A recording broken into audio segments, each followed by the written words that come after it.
Extrait de Et tu élèveras ton regard vers les hauteurs, un conte fantastique de Jean-Philippe Frénois.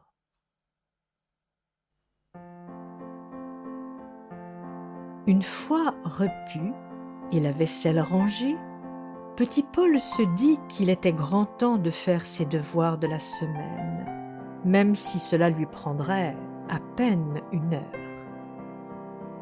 Cahiers et livres sur la table du salon, toujours face à la chambre d'Épiphanie, il se lança dans son travail avec le même sérieux que s'il se fût agi d'une mission d'importance. Cela aussi, il le tenait de sa maman.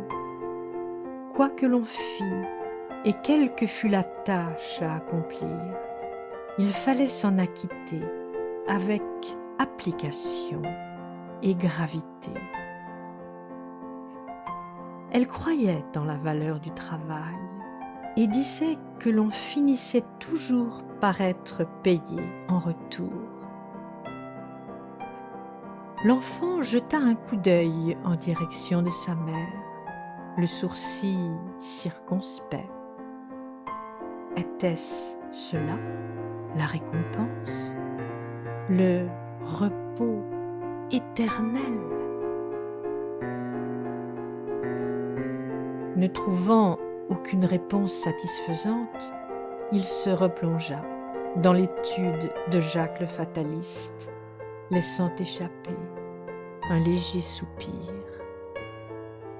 Et si Jacques avait raison? Et si tout était écrit là-haut, sur le grand rouleau? Un frisson lui parcourut l'échine. Le soir arriva plus vite qu'il ne l'eût pensé. Rien d'étonnant à cela, puisque, après ses devoirs, il s'était allongé aux côtés d'Épiphanie, dépouillé de fatigue. En se réveillant, il réalisa avec effroi que la nuit avait remplacé le jour et que la pièce était plongée dans l'obscurité. D'un coup de rein, petit Paul sauta du lit et alluma la lampe de chevet, le cœur battant. « Ouf !» se dit-il, rasséréné. Sa mère n'avait rien remarqué et semblait s'enfoncer davantage dans le sommeil. Comment allaient-ils occuper leur soirée? Il n'y avait qu'une seule cassette dans la vidéothèque de l'appartement qui, à force d'avoir été lue et relue, était usée jusqu'à la corde.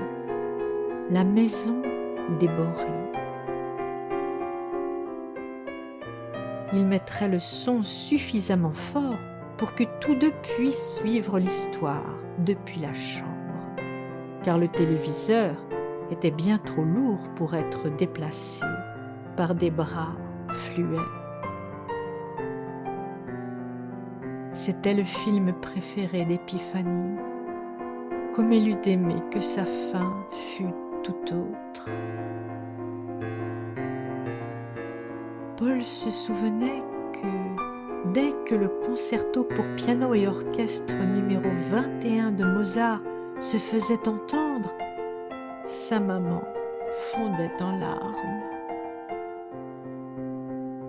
Ce soir, il pleurerait pour deux.